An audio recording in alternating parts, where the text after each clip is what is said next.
What's up, y'all? Rich Slayton here, back with great Clash Royale esports action. This time, we're going to be doing the APAC Regional Final, the championship for the Bernard Chong Cup Winter Edition. A great matchup between Griko and Pandora. But before we jump into the action, we have a great sponsor this week, a game I'm really excited about. I've been grinding like crazy, Rocket League Sideswipe. Let's check it out.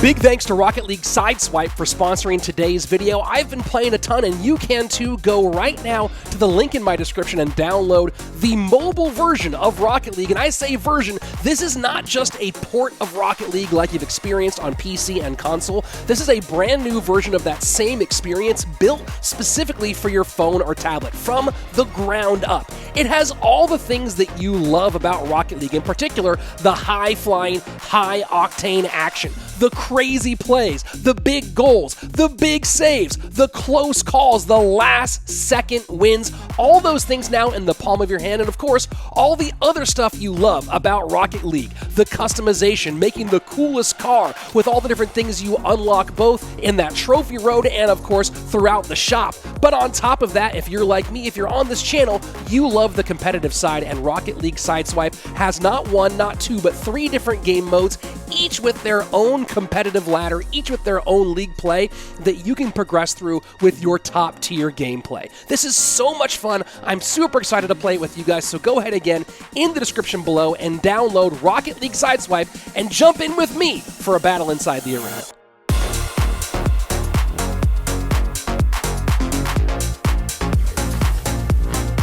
Thanks one more time to Rocket League Sideswipe for sponsoring today's video. The link, as I said in that little piece right there, is in the description below. Download it on iOS or Android right now. I'm playing it a ton. I'm serious. I'm grinding the heck out of that game, but not as hard as these two competitors are grinding for a shot at that big €15,000 grand prize for the Bernard Chong Cup Winter Edition Championships. That's January 7th, 8th, and 9th right here on the channel. Let's go ahead right now, though, and find out who will win the big prize, that APAC Regional Championship, the big money, and the title. Let's go. Jump right into it right now. Griko, top of your screen. Pandora down at the bottom. Bait in this Japanese versus Japanese matchup for the younger player. I believe that Griko's the younger of these two. Pandora's Golden Knight gets stuffed up high early as Princess works to the right-hand side. And, man, that's always a heart-stopping moment, Pandora. Pretty sure that Prince wouldn't connect, but the number of times that Lance just reaches out there for a good connection can be very frustrating. Of course, both these guys top 32 at CRL World Finals. I believe it was 5 players from Japan, maybe 6, but more than any other nation sent to Clash Royale League World Finals this year. Brazil was pretty close behind that one. Multiple players who were former Pain Gaming players went along as well. Both these guys, of course, have had a lot of success in these competitions. On top of their CRL work, you can see Pandora, #1 in the summer split for the Queso Cup. Griko making 2nd place during the summer split in the APAC region. So P.E.K.K.A Bridge Spam with Golden Knight, and that's an interesting piece for this P.E.K.K.A Bridge Spam deck that maybe gives another bit of life. P.E.K.K.A Bridge Spam Magic Archer has not been really solid in competitive play as of late. This Golden Knight, though, giving essentially an extra win condition. You can think of it as the new Magic Archer in some ways. Obviously not range trip, obviously no piercing damage, but right now a ton of damage in for Pandora early on that right-hand side. 1623 is the mark as Griko looks to spread the field with the Princess to the left-hand side. Ewiz picks it up. So far, it's all Pandora as we are past the first 2 minutes and into double elixir time.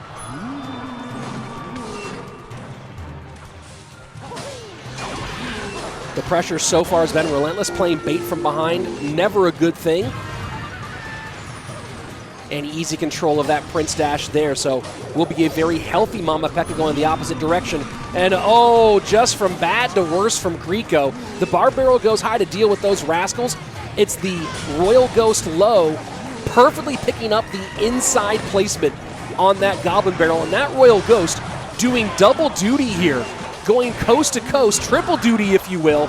Royal Ghost gets a hold of both that barrel, the Princess, and the tower, but the real damage still on the right-hand side as Princess does put for more pressure on the left-hand lane, 1091 to 2185. 3 shots from that Princess, no joke here, but still, it's all Pandora all the way as we go into sudden death overtime. And a full load up here, full send. Bar Barrel goes to the back, doesn't pick up the Goblin Barrel to the back as well, though. Ghost working on that left-hand side, Princess chipping out. Good pressure now on both lanes for Pandora, but Griko back in this one with that damage on the right-hand side. Both players phenomenal up to this point, not undefeated, have had their moments.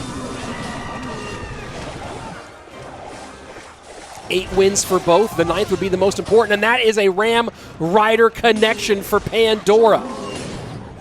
Big hit on the right-hand side, 5:59 remaining. Don't know if Pandora is running Lightning here. Feel like Poison might have come out earlier. Rocket does stop the Ram Rider. Holds on for a minute. Prince working on the left-hand side here with the Dark Goblin. And now just trying to play that left-hand lane, and it is the Lightning. So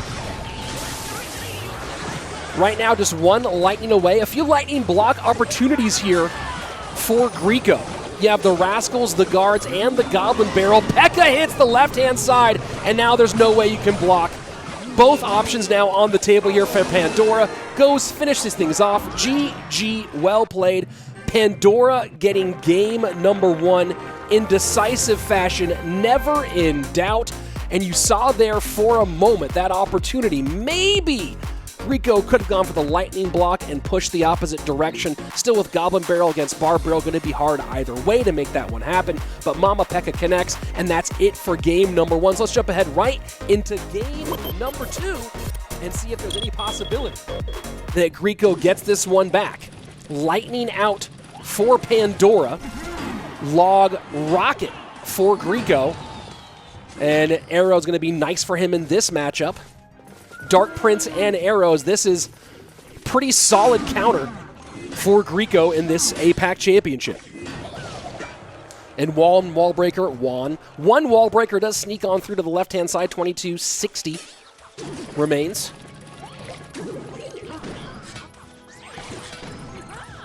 Valk only pulls 4 of the bats, so that's maybe the worst thing that could have happened. Valk will get taken care of, and damage comes in. Bad news for Pandora here in game number 2, and Griko happy to just go ahead and MK up, knowing he's not going to need that Mega Knight here against the Goblin Drill. Not quite back to Dark Prince, and there he goes. Does get it. I guess he was kind of 50-50 on the decision-making there, maybe.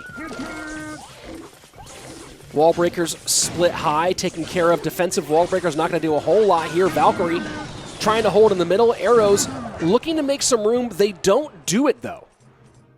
22-13 to 26-67 as we pass the midway point of regulation time. It feels like Griko has all the tools he needs to win this one. Dark Prince for the drill, Arrows for those wall breakers. Going to be very curious to see any significant way that Pandora can get through, although he does take the lead back there with some good offensive pressure.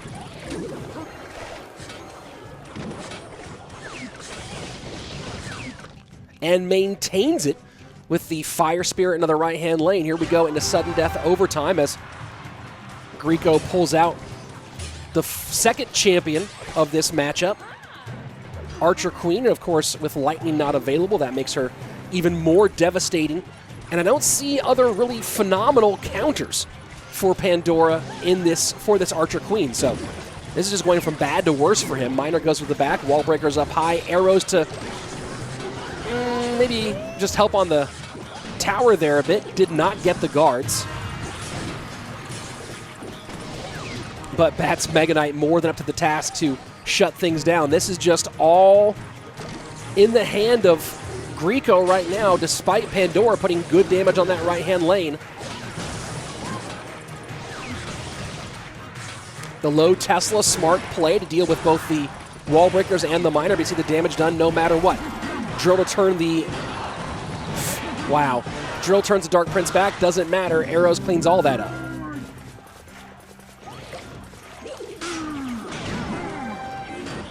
Pandora decides just to tank the Dark Prince, kind of has to in this situation.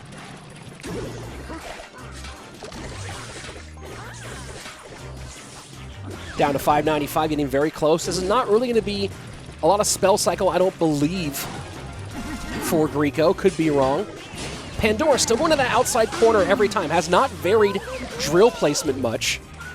It's not going to do a ton against the Dark Prince, but the ability to get that first Goblin in maybe and potentially pin the Dark Prince in a weird position could be helpful. And man, another connection there on the right-hand side. Minor wall breakers in. Fire Spirit does not stop the wall breakers. They come all the way in, and that's got to be a GG. There you go. Griko ties things up in our APAC championship. We're going to game number 3. Title and cash on the line. What a great call here by Griko in game number 3, knowing, of course, Lightning being out, so that Archer Queen going to be pretty much untouched the entire way through. But seriously, the Dark Prince, the arrows, looks like he and his team had a really excellent read on Pandora, going with the drill wall breaker deck in game number 2. So let's go ahead into game number 3 and see who can take that championship and declare themselves number 1 in APAC for our final tournament of 2021.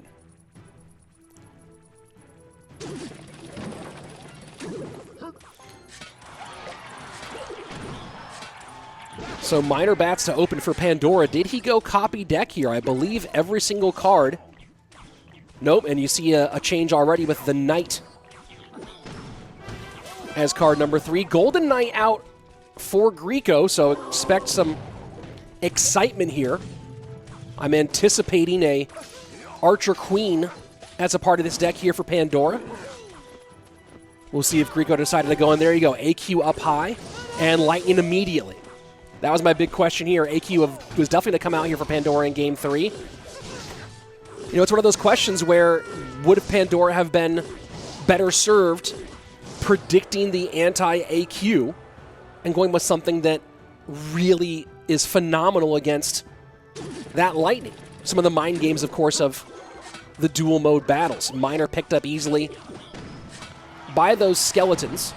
Bomber and Baby Dragon make NATO a possibility, but with that Lightning, highly unlikely. And there comes the E-Giant. Queen goes bye-bye quickly. Electro Giant, of course, has such insane vision, that mortar pulling from another county, it seems.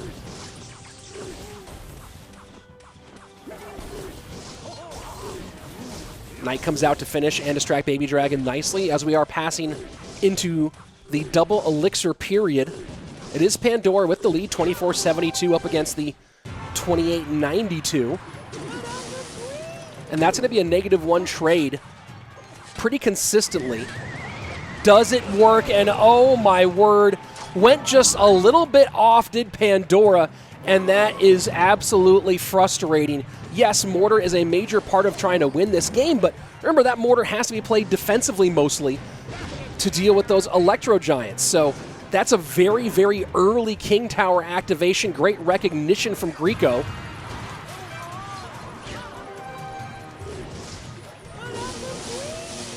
And good Lightning value as well. Everything going wrong for Pandora despite having the lead right now. Continuing to get some chip damage the best he can. Pandora's have to keep an eye on whether or not that when that Lightning gets played and try to miner into non-safe positions, if and when that Lightning's not, or sorry, the NATO, if and when the NATO's not in cycle.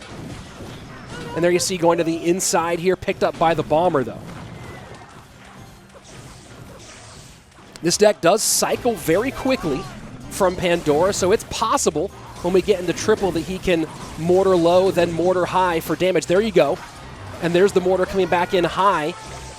And it does get on tower. That's absolutely huge for Pandora. What wonderful play here. Mortar doing a great job controlling.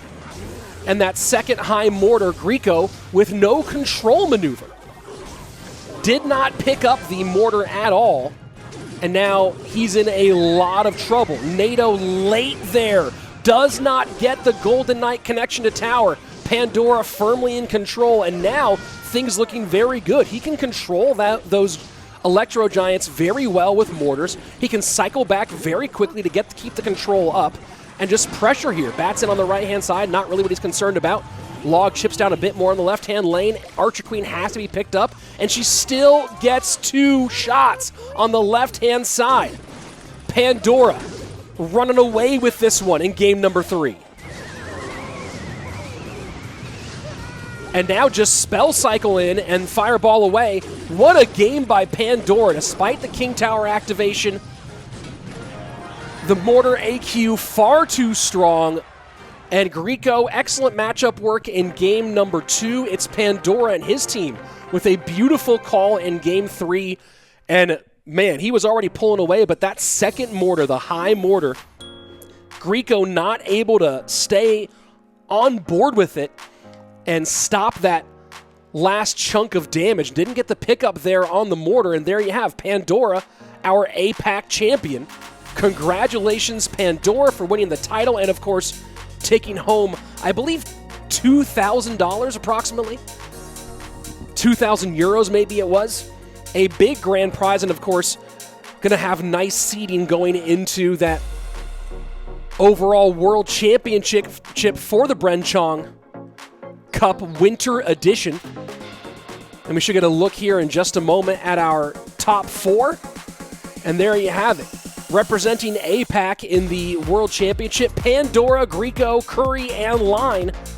And that's where we'll assign the 15,000 euro, about $18,000 grand champion for the Bernard Chong Cup Winter Edition.